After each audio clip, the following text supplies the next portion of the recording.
نحمده ونصلي على رسوله الكريم اما بعد فاعوذ بالله من الشيطان الرجيم بسم الله الرحمن الرحيم رب اشرح لي صدري ويسر لي امري واحلل عقدة من لساني يفقهوا قولي۔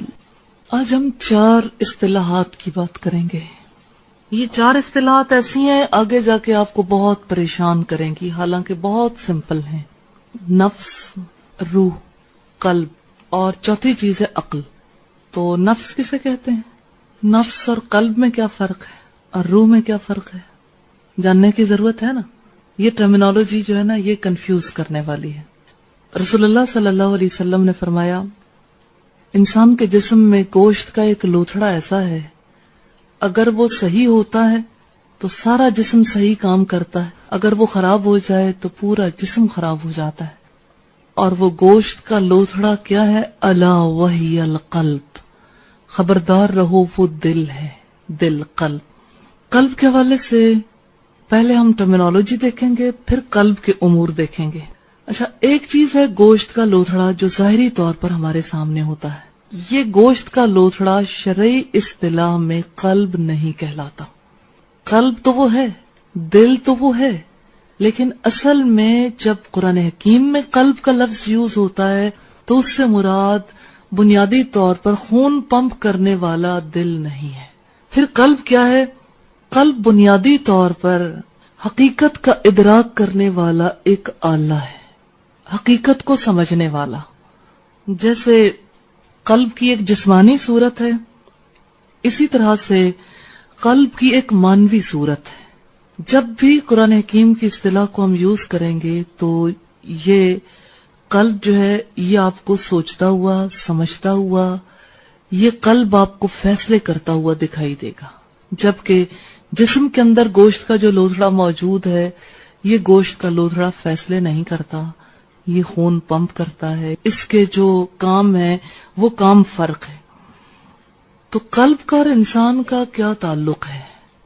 ایسے ہی جیسے فرض کریں کہ آپ کسی بھی آلے کو استعمال کرتے ہیں تو آلے کو استعمال کرنے والا جیسے کسی آلے کو استعمال کر رہا ہوتا ہے، اس کا جو تعلق ہوتا ہے آپس میں، یہی تعلق انسان کا اپنے قلب کے ساتھ۔ یعنی قلب کو آپ ایک انسٹرومنٹ سمجھیں، ایک آلہ سمجھیں جس کو انسان استعمال کرتا ہے۔ جیسے اس وقت میں بول رہی ہوں، بولتے ہوئے یہ مائک میرے سامنے ہے، تو اس مائک سے میرا کیا تعلق ہے؟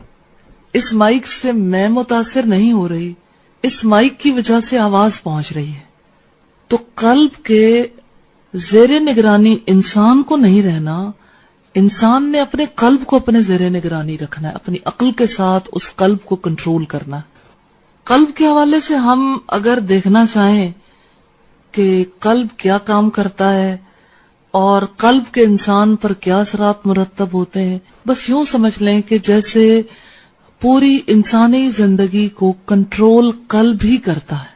انسان قلب کے تھرو اپنی پوری زندگی کو، اعضاء کو، زبان کو، اپنے ذہن کو، ہر چیز کو قلب کے تھرو یوز کرتا ہے۔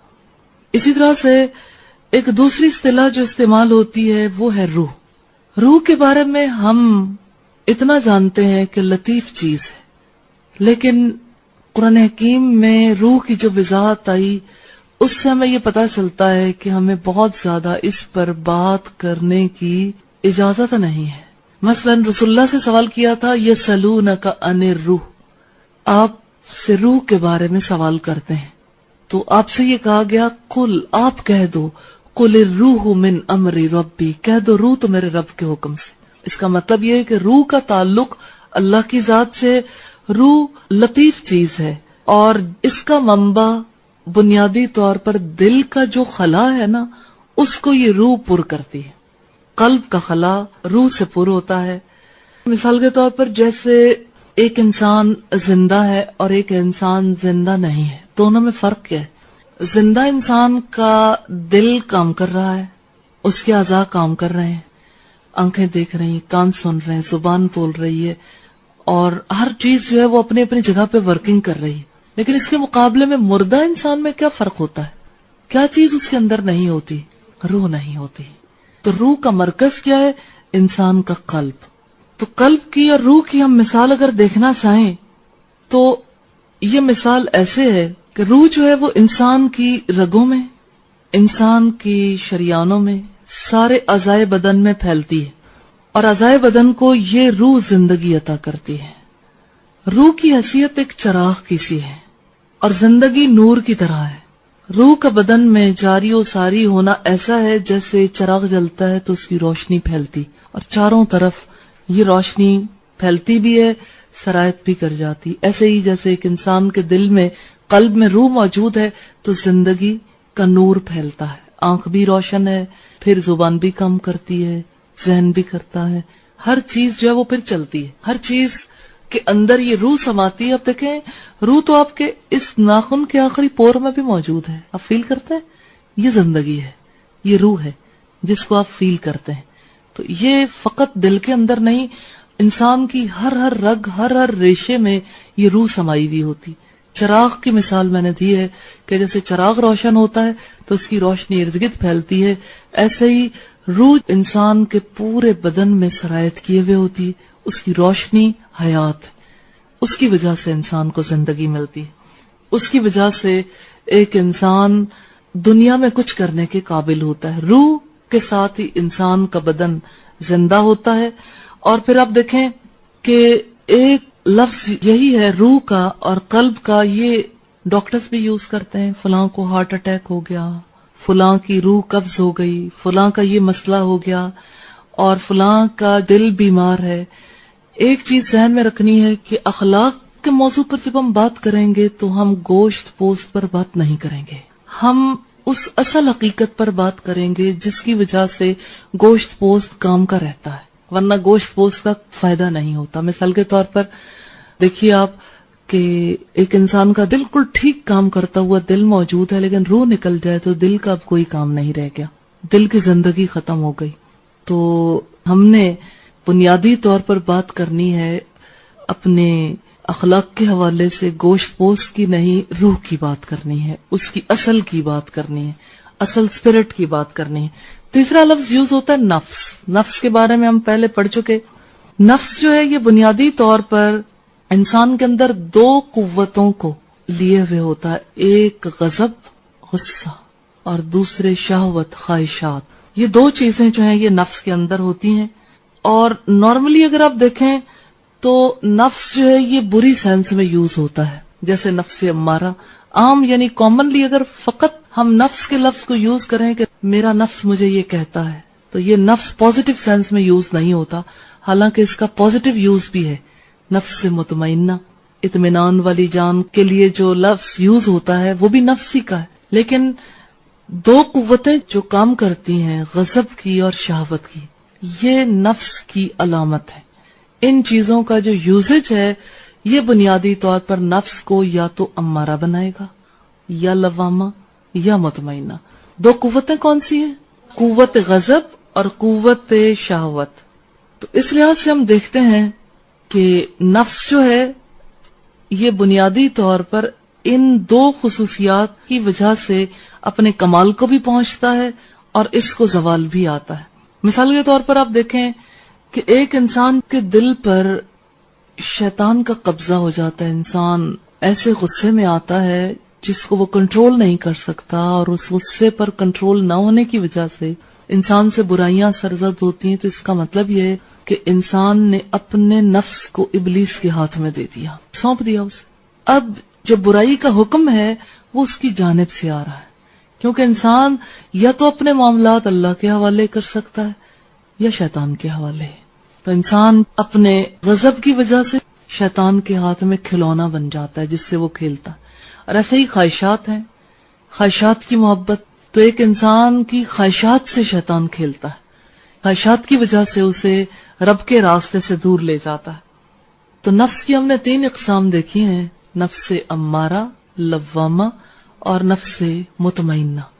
تو امارہ سرکش نفس ہے جو اپنے غضب کو، شہوت کو کنٹرول نہیں کرتا، اور لوامہ وہ ہے جو غضب اور شہوت کی قوتوں کو کبھی صحیح استعمال کر لیتا ہے، کبھی غلط. جب غلط استعمال ہوتا ہے تو اس پر پچھتاوا ہوتا ہے. اور جب صحیح جگہ پہ استعمال نہیں ہوتا تب بھی اسے پچھتاوا ہوتا ہے. تو کیا ایسا ممکن ہے انسان اپنے غضب کی قوت کو پازیٹیولی یوٹیلائز کر سکے؟ غضب کی قوت پازیٹیولی کیسے یوٹیلائز ہو سکتی ہے؟ مثلاً کیسے؟ غضب تو ایک پاور ہے نا، قوت ہے. اس قوت کو کہاں لگانا ہے، کیسے لگانا ہے؟ جیسے حضرت عمر رضی اللہ تعالیٰ عنہ کو بہت زیادہ غصہ آتا تھا تو انہیں جہاد کے لیے انہیں اچھا کیا تو وہاں یوٹیلائز کر دیا. اچھا ٹھیک ہے. شفٹنگ والی بات تھی میرے مائنڈ میں بھی کہ آپ اپنی کنسنٹریشن جو ہے ادھر ڈائیورٹ کر دیں تو آپ کی ساری انرجی جو ہے وہ پھر کاموں کی اصلاح میں لگ جائے. ٹھیک ہے. چوتھا لفظ عقل. عقل کیا ہے؟ حقائق کے علم کا نام ہے. عقل ایک ایسی قوت ہے جس کے توسط سے انسان کو سمجھ ملتی ہے، انسان کو علم حاصل ہوتا ہے.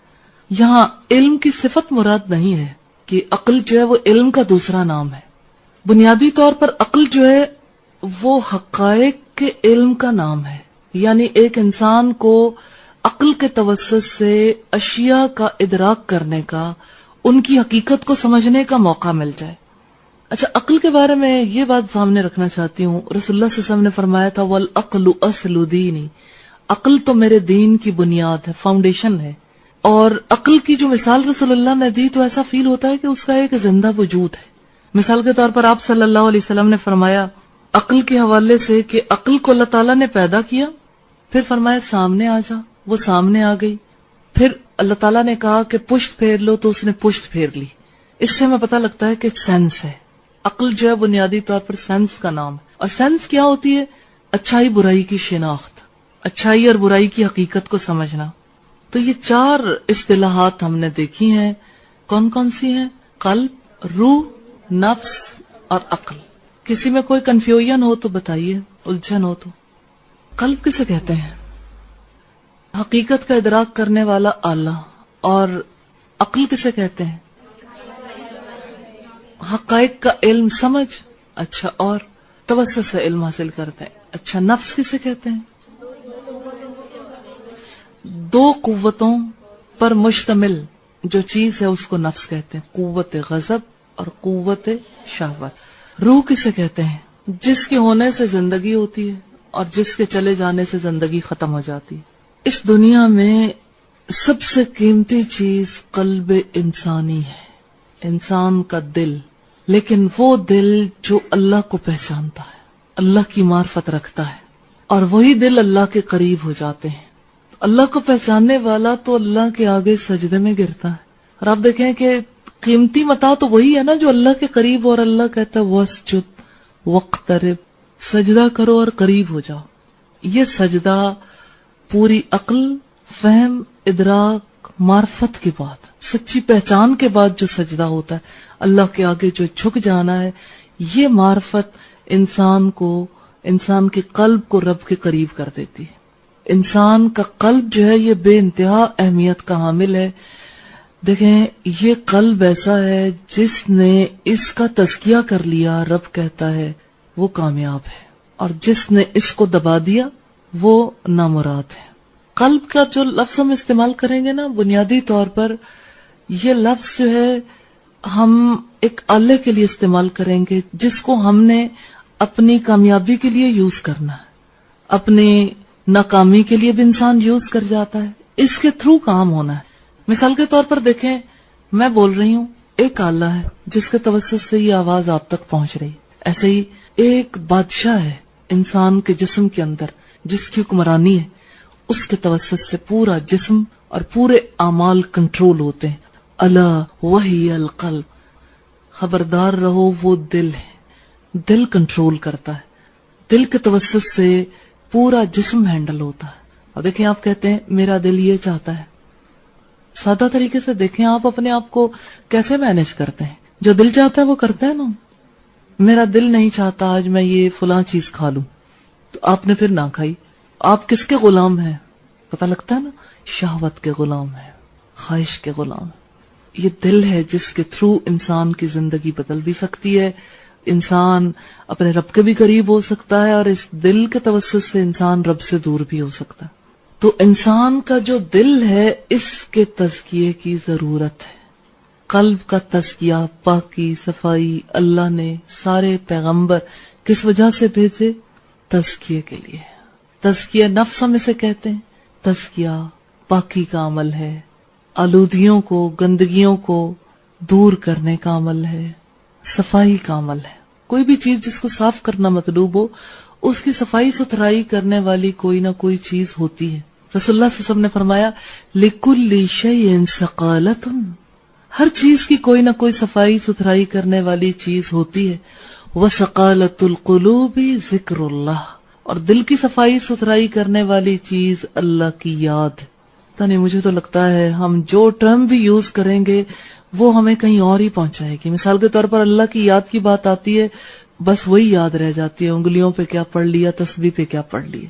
یاد رکھیے گا یہ ایک طریقہ ہے یاد کا، لیکن یہ دل کی صفائی ستھرائی کرنے والی وہ یاد نہیں ہے جس نے دل کو پاک کر دینا. یہاں کون سی یاد مراد ہے کہ جو یاد انسان کے اندر، انسان کی عقل سے، انسان کے اندر اس کے علم کی وجہ سے آئے، جو انسان کے رگو ریشے میں سما جائے، جس کی وجہ سے ایک انسان رائٹ ڈیسیژن کرنے کی پوزیشن میں آئے، جس کی وجہ سے ایک انسان برائی سے بچ جائے. صفائی تو وہیں ہوگی نا جہاں صفائی کرنے والی کوئی چیز ہوگی. تو انسان کی زندگی میں کوئی تبدیلی شعور کے بغیر نہیں آ سکتی. انسان کی جو ریزن ہے نا، یہ بنیادی طور پر کلینر کا کام کرتی، کلیننگ کرتی.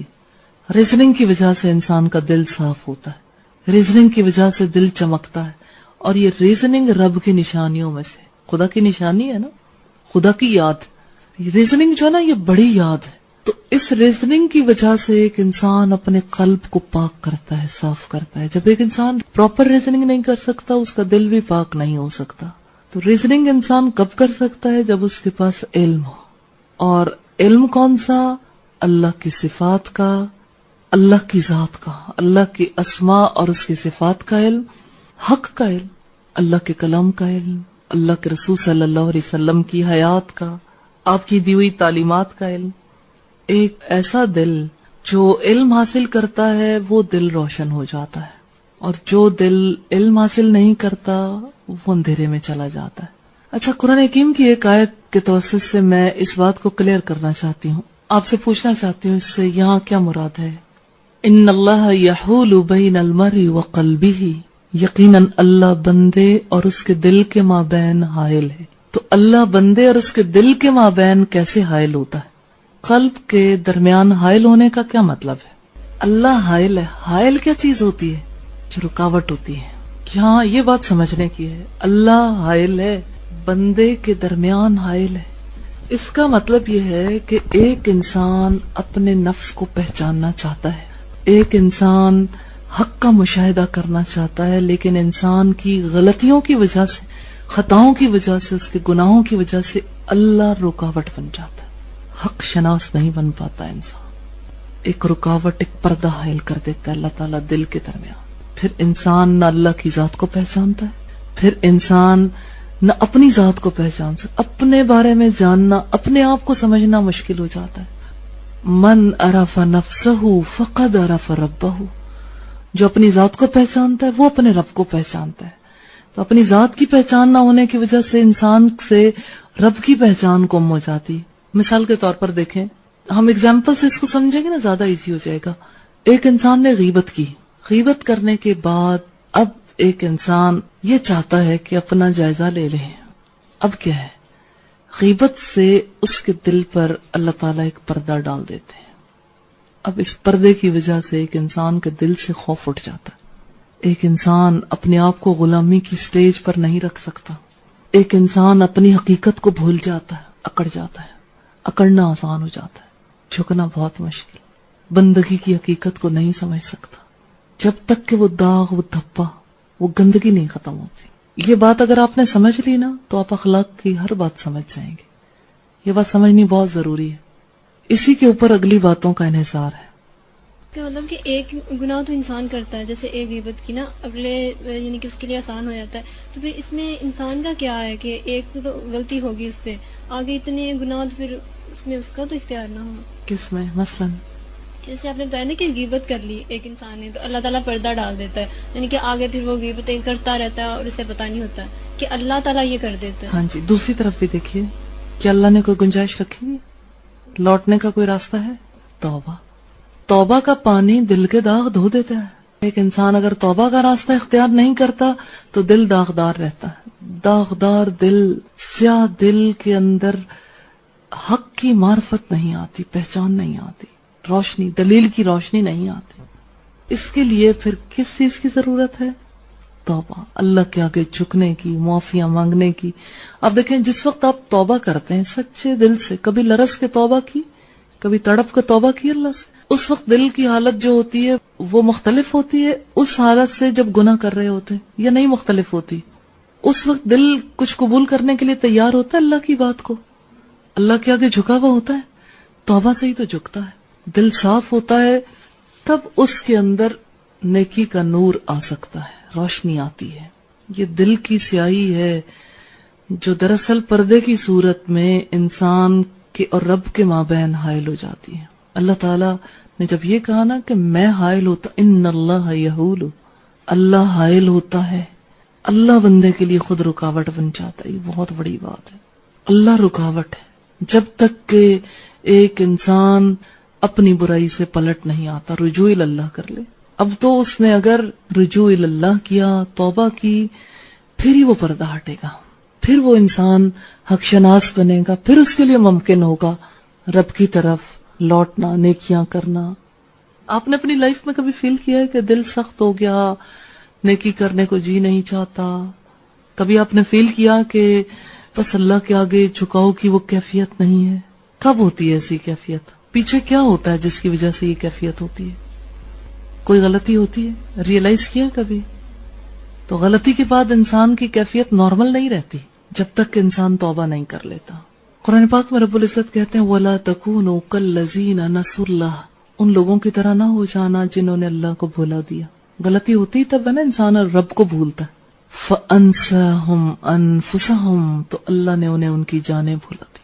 یہ اللہ کا انتقام ہے. اللہ پہ سوچنے ہی نہیں دیتا. اپنے سب سے بڑی بات یہ ہے کہ اپنے نفس کی نگرانی رب نہیں کرنے دیتا. رب کی پہچان نہیں آتی، اپنے نفس کے معاملات کا پھر پتہ نہیں لگتا. تو سب سے بڑا کام آپ کو کیا دکھتا ہے؟ یعنی آپ چاہتے ہیں کہ اپنا تزکیہ کر لیں، آپ چاہتے ہیں کہ آپ رب کے پسندیدہ بن جائیں، رب کے راستے پہ بھاگیں، آگے چلیں. تو پہلا کام کرنے کا کیا ہے؟ اپنے اور اپنے رب کے درمیان پردہ حائل نہ ہونے دیں، یعنی رکاوٹ کوئی نہ آئے. کبھی ایسا نہ ہو کہ دل پر کوئی گناہوں کا پردہ پڑ جائے. اوائڈنس جو ہے سب سے پہلے غلطی سے، غلطی نہیں کرنی.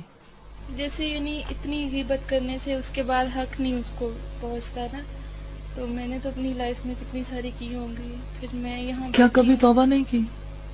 سب کی تو نہیں کی، ہر یہ بات نہیں ہوتی. اللہ کے آگے کبھی جھکی ہو؟ ہاں جی کبھی اللہ سے کچھ مانگا ہے؟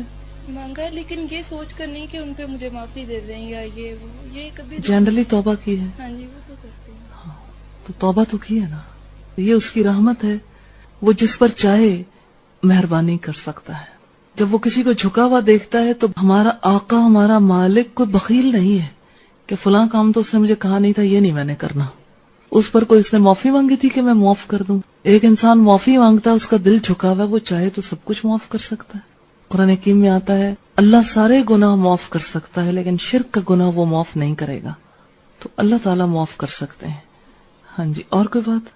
میڈم جس طرح بات ہوئی نا کہ اللہ تعالیٰ بندے اور اس کے دل کے درمیان حائل ہوتا ہے، یعنی چھوٹے چھوٹے گناہ بھی ہے پھر بھی اللہ تعالیٰ حائل ہوں گے. اور دوسری بات میں یہ پوچھنا چاہ رہی تھی کہ گناہ کرتا بندہ، گناہ کبیرہ تو الگ، گناہ صغیرہ چھوٹے چھوٹے گناہ ہوتے ہیں نا، لیکن پھر بھی اللہ تعالیٰ نوازتا ہے، اللہ تعالیٰ کامیابیاں دیتا ہے نا، حالانکہ ان کی توبہ نہیں کی ہوئی ہوتی. اچھا، تو یہ پھر بھی اللہ کی رحمتیں ہو رہی ہوتی ہیں، تو پھر انسان اور زیادہ اسی میں رہتا ہے کہ نہ بھی. قانون امہال ہے اللہ کا، مہلت. رسی کھینچی جائے گی تو منہ کے بل گرے گا انسان. جس کو انسان انعام سمجھتا ہے وہ اس کا امتحان ہے. اور دوسری بات یہ کہ جس کو انسان صغیرہ سمجھتا ہے، مجھے لگتا ہے کہ صغیرہ اور کبیرہ گناہوں کا کانسیپٹ بھی سمجھنے کی ضرورت ہے. صغیرہ گناہ کون سے ہیں اور کبیرہ کون سے ہیں؟ جو آپ نیت ارادے کے ساتھ کریں گے نا گناہ، چھوٹا سا ہے، وہ بھی سب سے بڑا بن جائے گا. ارادتاً کیے جانے والے گناہ اور غلطیاں کبیرہ ہیں. جو انسان سے انجانے میں سرزد ہو جائیں چھوٹی چھوٹی باتیں، وہ صغیرہ گناہ ہے. لیکن مجھے یہ بتائیں کہ بھلا گناہ کون سا ایسا ہے جس سے اللہ نے روکا ہو؟ فرض کریں اللہ تعالیٰ نے کہا یہ کام نہیں کرنا، اب انسان وہ کام کر جائے، وہ صغیرہ کیسے ہو گیا؟ صرف دنیا کی زندگی میں یہ ہے کہ کچھ گناہ ایسے ہیں جن پر سزائیں مقرر ہیں اور کچھ گناہ ایسے ہیں جن پر مقرر نہیں ہے. لیکن اللہ کے یہاں کون سا گناہ ہے جس کے لیے سزا مقرر نہیں؟ اور پھر یہ کہ رسول اللہ صلی اللہ علیہ وسلم نے فرمایا عائشہ چھوٹے چھوٹے گناہوں سے بھی بچتی رہا کرو. یہ صغیرہ نہیں ہے، لمم. چھوٹے چھوٹے گناہوں سے بھی بچتے رہا کرو کیونکہ یہ مل کر بہت بڑے ہو جائیں گے. تو انسان اپنے آپ کو جھوٹی تسلی دیتا ہے کہ نہیں یہ اتنی بڑی بات نہیں ہے، چلو کوئی بات نہیں، اب یہ ہو گیا. ایک مومن جو ہے نا کانشیس ہوتا ہے، الرٹ ہوتا ہے کہ اس سے غلطیاں نہ ہو. جان بوجھ کر وہ کبھی غلطی نہیں کرتا.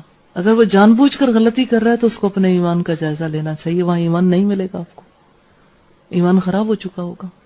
کوشش بھی کرے کہ وہ غلطی ریموو ہو جائے لیکن پھر بھی وہ ذہن میں آ جاتی ہے، اس پہ توبہ بھی ہو لیکن پھر کوشش ہوتی ہے. مثلاً کس طرح سے؟ مثلا جیسے جو سانگز ہیں ہم لوگوں نے بہت زیادہ دیکھے سنے، موویز دیکھی، اب ذہن میں ہے کہ نہیں کرنا، لیکن نہیں ایسی کوئی بات ذہن میں آئے جیسے کوئی بھی سانگ ہے، لیکن پھر بھی وہ آ جاتی ہے، پھر توبہ استغفار ہوتی ہے. یعنی جب تک وہ بات شعور میں رہتی ہے ٹھیک رہتا ہے، لیکن انسان پھر وہ بات آ جاتی ہے کہ پھر ذہن میں آ جاتا ہے.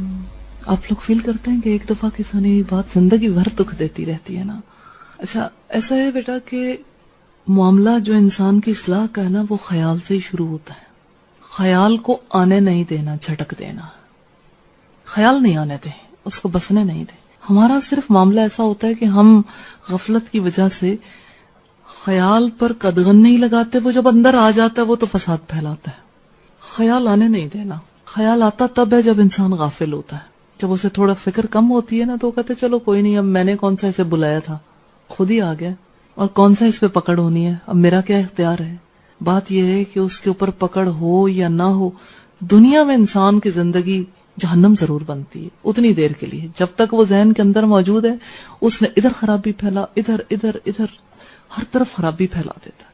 اور خرابی جانتے ہیں کیا ہوتی ہے؟ کہ انسان کی سوچ کا رخ بدل دیتا ہے، اور سوچ انسان کی خراب ہوتی ہے نا، عمل خراب ہو جاتا ہے. وہ جوگی ذیلمی کا شعر میں آپ کو سناتی ہوتی ہوں کہ نہ مال نال زندگی، نہ زال نال زندگی، خیال نال موت تے خیال نال زندگی. ایک خیال ہے، ایک تصور، ایک وسوسہ آ گیا، بس اسی نے سب کام خراب کر دینے.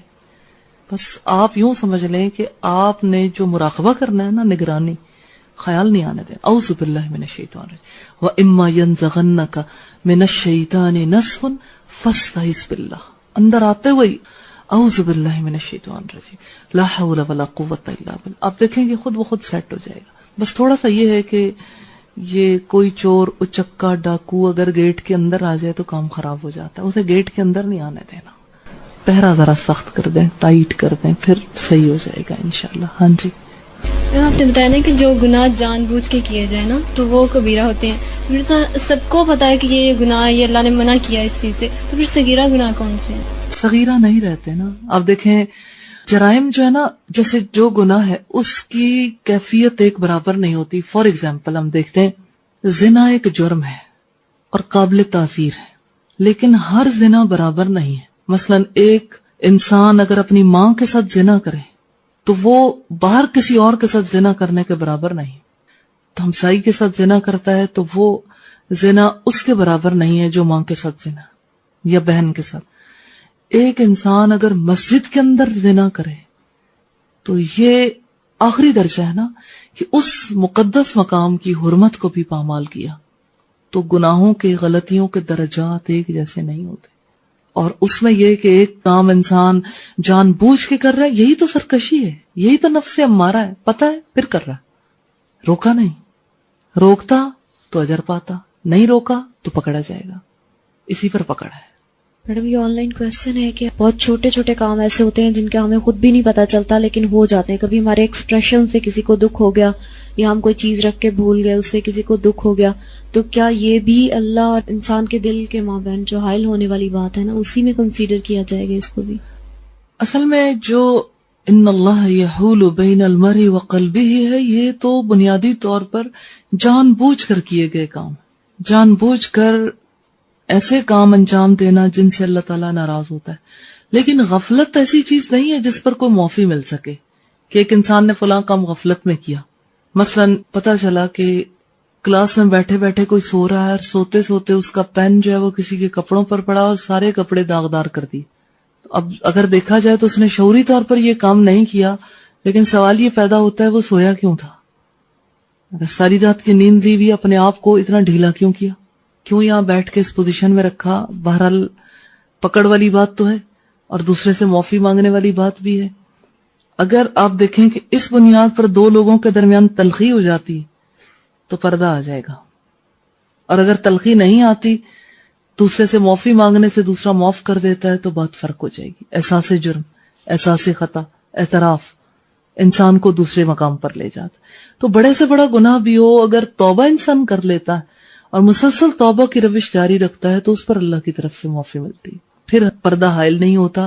اور جو غلطی سے کوئی کام ہو جاتا ہے, انجانے میں ہو جاتا ہے, تو بہرحال انجانے کاموں کے اوپر بھی انسان کو ضرور سوچنا چاہیے. مثلا میں نے دیکھا ہے کہ جیسے کچھ لوگ ہوتے ہیں نا, اب تک اتنی بڑی عمر تک بھی یہ سیکھا نہیں ہے یا کبھی سوچا نہیں یا سمجھا نہیں. میں نے دیکھا مثال کے طور پر ایک انسان کھانا کھاتے کھاتے پلیٹ اٹھائے کمپیوٹر پہ رکھ جائے, کوئی کپ چائے کا پیتے پیتے یہاں پر ٹیبل پہ رکھ دے, آدھا کپ پیا ہوا ہے آدھا نہیں. ایک شخص یہاں سے اٹھا, چائے کا کپ گرا, اس کے سارے کپڑے خراب ہو گئے. وہ تو اپنے آپ کو مجرم نہیں سمجھ رہا, اس نے کہا میں نے تو رکھ دیا تھا کپ, یہ اٹھنے والے کی غلطی ہے, وہ کیوں اٹھا تھا. حالانکہ یہ بات چھوٹی سی ہے کپ رکھنا بظاہر, یہی چھوٹی چیزیں جو ہیں وہ انسان کو زیادہ خراب کرتی. اڑنے والے کے تو وہم و گمان میں بھی نہیں تھا کہ یہاں پر کوئی چائے کا کپ رکھ سکتا ہے. تو مجھے یہ بتائیے کسی چیز کو اس کے پراپر مقام پر نہ رکھنا کیا کہلاتا ہے شرعی اصطلاح میں؟ ظلم. تو ظلم جو ہے یہ کبیرہ گناہ ہے یا صغیرہ گناہ ہے, یا اللہ کے ہاں اس کی پکڑ ہونے والی ہے یا نہیں ہونے والی؟ جہاں بھی ظلم ہوگا پکڑ تو ہوگی. یہ ظلم جو ہے نا ہمارے یہاں یہ سمجھے جاتے ہیں کہ انجانے میں ہو گیا کام. ایسی بات نہیں ہے کہ یہ انجانے کام ہے. کیوں آپ اتنے انجان بن گئے؟ انجان نہ کہیں, جہالت کے کام ہے. ایسے ہی میں فیل کرتی ہوں جیسے ابھی یہ کمپیوٹر ٹیبل پہ کسی نے قرآن رکھا ہوا ہے یہاں پہ. اب یہ ہے کہ جس نے رکھا اس نے کہا قرآن کو تو اوپر والے مقام پہ ہونا چاہیے. اب سارے لوگ اپنے اپنے قرآن لا کے یہاں پہ رکھ دیں کہ دیکھیں اس ٹیبل پہ اب قرآن بھی نہیں رکھنے دیتے. ہر چیز جس مقصد کے لیے ہے نا اس کو ویسے ہی استعمال کرنا ہے, دوسرے مقاصد کے لیے استعمال نہیں کرنا. اگر کریں گے تو یہ ظلم ہے. اور مثلا میں یہ دیکھتی ہوں جیسے کہ بال آپ کے سر پر ہوں تو بہت بھلے لگتے ہیں, اگر وہ واش روم کا گٹر بند کر دیں تو آپ کہیں کہ میں تو صرف نہائی تھی اور میں نے کنگھی کر کے گچھا بالوں کا وہاں پھینکا تھا, بس باقی کام تو میں نے نہیں کیا. تو آپ نہیں جانتے کہ کس طریقے سے جو ہے گٹر بند ہوتے ہیں یا کس طرح سے ڈرینیج سسٹم خراب ہوتا ہے, آپ کو پتا ہے. لیکن آپ کہتے ہیں انجانے میں یہ کام ہو گیا, یا یہ کہ میں نے تو فیل ہی نہیں کیا. تو یہ چیزیں بھی ایسی ہیں جس کی وجہ سے انسان کا نفس سرکش ہوتا ہے. انسان کے اندر سرکشی آتی کیسے؟ اپنی ذات کی معرفت نہیں ہوتی, اپنی طرف توجہ نہیں ہوتی, غلطی کا احساس نہیں ہوتا. انسان ان کو چھوٹے چھوٹے کام سمجھتا رہتا ہے اور اندر سرکشی کی ہوا بھرتی رہتی ہے. جیسے میں نارملی دیکھتی ہوں کہ آپ لوگ اپنے پیڈز پھینکتے ہیں. کوئی فرض کریں کہ واش روم میں اوپن اپنا پیڈ پھینک کے چلا گیا کہ ٹھیک ہے واش روم تو ہے اسی مقصد کے لیے. جتنے لوگ آ رہے ہیں ان کا دل برا ہو رہا ہے دیکھ دیکھ. اس کو ٹھکانے لگانا کس کا کام تھا؟ جس نے پھینکا اس نے کیا سوچ کے پھینکا؟ جتنے لوگ تکلیف میں مبتلا ہوئے اتنی دفعہ پکڑ ہے. یہ کوئی چھوٹا کام نہیں ہے. ایک انسان کی طرف سے یہ کتنی بڑی زیادتی ہے کہ وہ لوگوں کے لیے اس طرح کی گندگی پھیلا دے. کیا طہارت نصف ایمان نہیں ہے؟ ایسے موقع پر انسان سے ساری باتیں شیطان چھڑوا دیتا ہے. وہ سوچتا ہی نہیں کہ ہاں یہ نصف ایمان کی بات مجھ سے چھوٹ رہی ہے.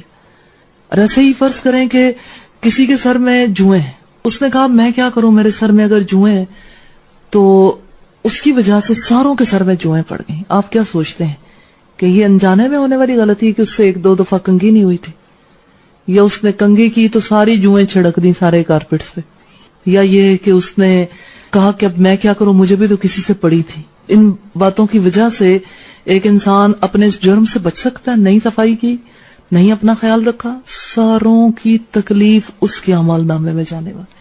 آپ اسے صغیرہ سمجھتے ہیں؟ ایک جو اگر آپ کے سر میں پڑی, آپ نے اپنے سر کو صاف نہیں کیا تو آپ اس کے اوپر پکڑے نہیں جائیں گے اللہ کے یہاں. جتنے لوگوں کو تکلیف ہوئی, جتنے دن تک تکلیف میں مبتلا رہے, ان کے توسط سے جتنے لوگوں تک یہ خرابی پہنچی, آپ تو مجرم ہیں. اور یہ چیزیں ایسی ہیں جن کو انسان فیل نہیں کرتا اور انسان کا دل سخت ہوتا چلا جاتا.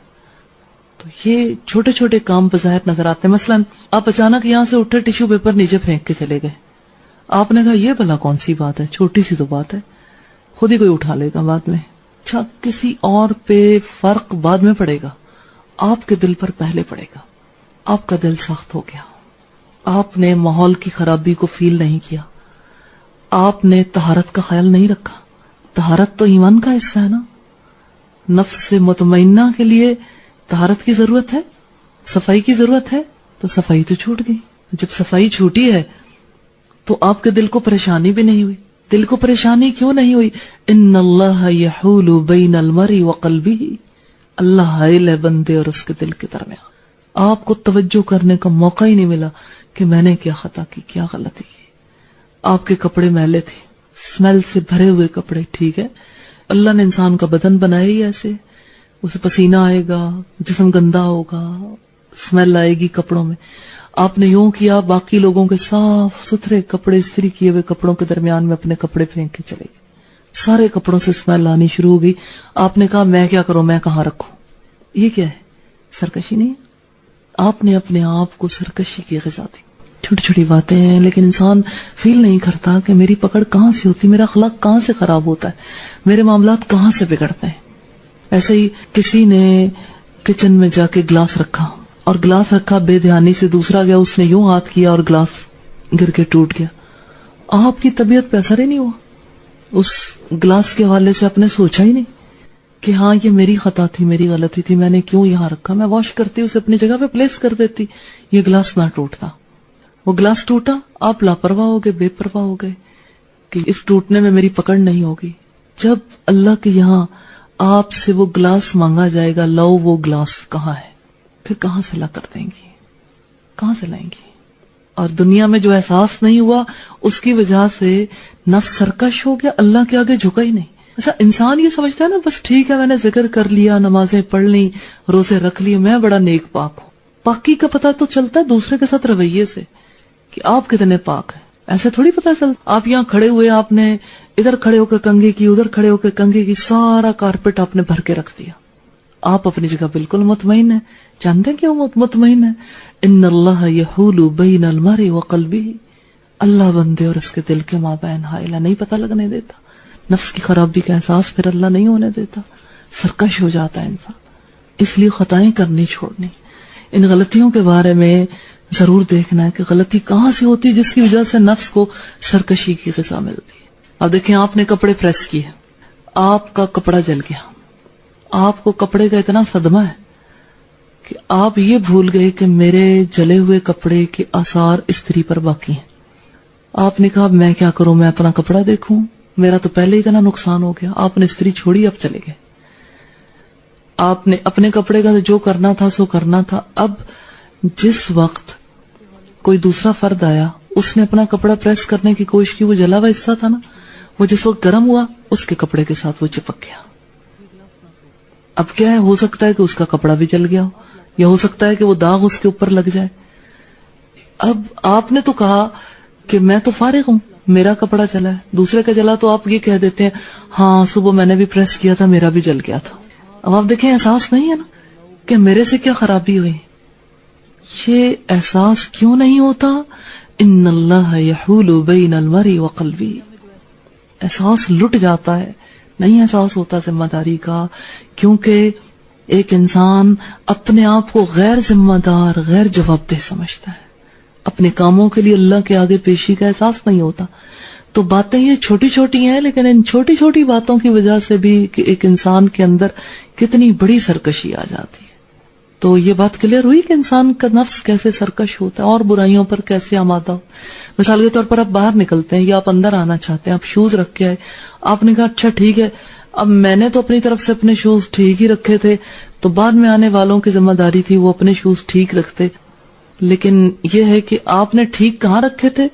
آپ نے اپنی سینس سے سمجھا کہ میں اگر این بیچ بھرے میدان میں اتار دوں تو وہ ٹھیک ہی ہے, کیونکہ میں نے اتار دیے.